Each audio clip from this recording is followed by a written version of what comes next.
कई मैं डॉक्टरों के पास जाता हूँ या वो है तो वो ये बोलते हैं कि 3 साल के बाद दूध नहीं पीना चाहिए। हम जैसे लोगों के लिए दूध उपयोगी है या नहीं है, या दूध मांसाहारी है या शाकाहारी है, 2-3 क्वेश्चन है। कि जैन धर्म हो, शैव धर्म हो, कोई भी धर्म हो, और भारतीय संस्कृति के हजारों धर्म ग्रंथ हैं, एक भी धर्म ग्रंथ में कभी भी कहीं भी दूध को मांसाहार के अंदर नहीं लिया। हमारे यहाँ आयुर्वेद के अंदर और जैन धर्म के अंदर तो सूक्ष्म से सूक्ष्म अहिंसा की बात है, तो वहां पर भी कभी दूध का निषेध नहीं किया गया, मांसाहार के रूप में कभी निषेध नहीं किया गया। अब ये दूध मांसाहार आया कहाँ से, ये समझने जैसी चीज। दूध के अंदर जब दूध गर्म करके आप उसे रखते हो तो जमता है, उसके ऊपर एक लेयर बनता है जिसे मलाई कहा जाता है। अंग्रेजों के पास कभी मलाई के लिए कोई वर्ड नहीं बता, उन्होंने देखा कि दूध के अंदर तो लेयर बनता है भाई, तो उन्होंने कहा ये तो फैट है। अब जब फैट शब्द आया तो फैट का मेन मीनिंग होता है चर्बी, तो ये सप्त धातु शरीर के अंदर जो होती है उससे बनती हुई। जब फैट शब्द आ गया मलाई के लिए तो पढ़े लिखे लोगों ने इस शब्द का तर्जुमा ऐसे कर दिया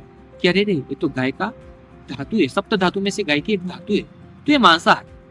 और वहां से विवाद इतना बढ़ता गया कि धीरे धीरे लोगों ने ये सोचना शुरू कर दिया कि गाय का दूध पीना वो मांसाहार। कि अब का समय ऐसा भी होने लग गया है एक तरफ कि डेयरी उद्योग बन गए। पहले गौ माता मानी जाती थी, अब गाय को कभी माता के रूप में नहीं देखा जाता, उसको इंडस्ट्रीज के रूप में देखा जाता। अब धीरे धीरे ऐसा होने लग गया, लोग मशीन से दूध निकालने लग गए, गाय के स्तनों को बहुत पीड़ा होने लग गई, तो धीरे धीरे दुख पीड़ा बढ़ती गई उनको, और उस वजह से लोगों ने दूध बंद किया, तो वो एक अलग बात। लेकिन दूध मांसाहार नहीं। कई बार डॉक्टर भी कहते हैं आजकल कि भाई दूध मांसाहार है। कई बार डॉक्टर भी ऐसा आपको सुझाव देते कि दूध नहीं पीना चाहिए। तो दूध नहीं पीना चाहिए उसका मतलब ये नहीं कि दूध मांसाहार।